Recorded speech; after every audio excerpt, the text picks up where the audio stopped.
नमस्कार, मैं डिम्पल यादव। आप देख रहे हैं न्यूज चमकता भारत। तो आइए नजर डालते हैं हमारी खास रिपोर्ट पर, जहां राष्ट्रीय स्तर की साइकिलिंग खिलाड़ी काजल महतो खेतों में मजदूरी करने को विवश। खेल के क्षेत्र में झारखंड की बेटियों ने राज्य का नाम रोशन किया है, लेकिन सरकारी सहायता के बगैर राज्य के उम्दा खिलाड़ी भी पिछड़ रहे हैं। ऐसी ही एक खिलाड़ी है काजल महतो, जो साइकिलिंग में राज्य स्तर पर कई पुरस्कार जीत चुकी है। सरायकेला खरसवां जिले के कुकड़ू प्रखंड के सुदूरवर्ती कूदा गांव की रहने वाली 15 वर्षीय काजल भी देश का नाम ऊंचा करने का जज्बा रखती है, लेकिन खिलाड़ी अगर खेतों में मजदूरी करे तब उनकी प्रैक्टिस कब होगी। वे अगर जीने की ही जद्दोजहद में लगे रहेंगे तो मेडल कौन और कैसे लाएगा। देखिए यह रिपोर्ट। खेतों में मजदूरी करती यह लड़की काजल महतो है, जो एक छोटे से मिट्टी के कमरे में अपने परिवार के साथ रहती है, जिसे 2 जून की रोटी और परिवार का सहारा बनने के लिए मजबूरन खेतों में काम करना पड़ रहा है। काजल ने साइकिलिंग के क्षेत्र में राज्य का प्रतिनिधित्व किया है, लेकिन अब जब प्रशिक्षण केंद्र बंद है और खिलाड़ियों को मिलने वाली प्रोत्साहन राशि भी इन्हें नहीं मिल रही, यह खेतों में ही अपना समय बिता रही हैं। काजल ने इस वर्ष मार्च महीने में नवी मुंबई में आयोजित सब जूनियर राष्ट्रीय साइकिलिंग प्रतियोगिता में 20 किलोमीटर की स्पर्धा पूरी नहीं कर पाई थी और 15 किलोमीटर तक की साइकिलिंग करने के बाद वह बेहोश होकर गिर गई थी। इसका मुख्य कारण शारीरिक कमजोरी रहा। काजल, जिससे सही ढंग से 2 वक्त का भोजन भी नहीं मिल रहा था, उसने पूरे जज्बे से रेस में भाग लिया। एक खिलाड़ी सिर्फ भोजन की कमी के कारण यदि पिछड़ जाए तो सरकार का सपना कैसे पूरा होगा। जेपीएससी की परीक्षा के लिए बने मॉडल पेपर में भी काजल महतो से संबंधित सवाल पूछे जा चुके हैं। ऐसे में इतनी प्रतिभावान खिलाड़ी को सरकार के द्वारा भुला दिया जाना समझ के परे है। राज्य की हेमंत सरकार अब जब नई खेल नीति लेकर आई है, जिसमें झारखंड को खेल और खिलाड़ियों के लिए और अनुकूल बनाने के नियमों को जोड़ा गया है, काजल की उम्मीदें भी बढ़ी हैं। लेकिन यह तभी संभव हो पाएगा जब सरकार जमीनी सच्चाई को जाने और खिलाड़ियों को आगे बढ़ाए।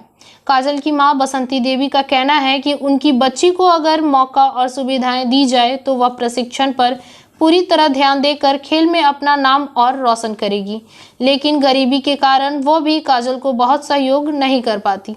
नए नियमों के हिसाब से हर जिले में एक खेल पदाधिकारी नियुक्त किए गए हैं, जिनका कार्य खिलाड़ियों को पूरी तरह सहायता और सुविधा प्रदान करना है।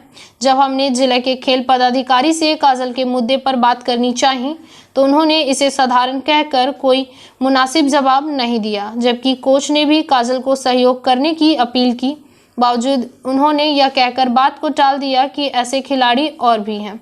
ऐसे जिला खेल पदाधिकारी जिन्हें प्रतिभा को निखारने और उनका उत्साहवर्धन करने में कोई रुचि नहीं होगी, तो फिर खिलाड़ी करे भी तो क्या करे। फिर सुदूरवर्ती इलाकों के प्रतिभावान बच्चे को अंतर्राष्ट्रीय और राष्ट्रीय स्तर पर जीतते देखने का सपना कैसे पूरा होगा। समय रहते यदि खिलाड़ियों का उत्साह बढ़ाया जाए तभी तो वह अच्छा प्रदर्शन भी करेंगे और खिलाड़ी बनने की ओर अग्रसर झारखंड का सपना भी पूरा होगा। पहले हम पाकुड़ से खेल के आए हैं, उसके बाद रांची गए थे, रांची से आके नवी मुंबई गए थे। नवी मुंबई में 20 किलोमीटर रनिंग था, साइकिलिंग का रनिंग था, लेकिन वहाँ 15 किलोमीटर हम चला पाए, उसके बाद हम पिछड़ गए। तो मेरा ट्रेनिंग भी नहीं था, हमको पता भी नहीं था कि मेरा साइकिल भी नहीं था। लक्ष्मण सर ने हमको बताया कि एक महीना पहले, तो एक महीना पे कहाँ से हम उतना जल्दी ट्राई करेंगे, वो प्रैक्टिस उक्टिस करेंगे। हो सकता है 2-4 महीना प्रैक्टिस करते हैं, होने से सीख जाते हैं। लेकिन हम इतना चाह रहे हैं कि हमको कोई नेता उता में सब कोई मिला जुला के एक साइकिल देने से अच्छा होगा, होने से हम आगे बढ़ पाएंगे, नहीं तो नहीं हम जा पाएंगे उतना दूर। कोई नेता उता आ रहा है, एक गमछा दे के चल जा रहा है, मिष्टी उष्टी खिला के, फिर कोई पैसा वैसा कुछ भी व्यवस्था कुछ नहीं दे रहा है। इसीलिए मेरा मम्मी पापा जितना दूर और मास्टर को जितना दूर खिलाया, जितना दूर जा पाया है उतना दूर हमको ले गया है।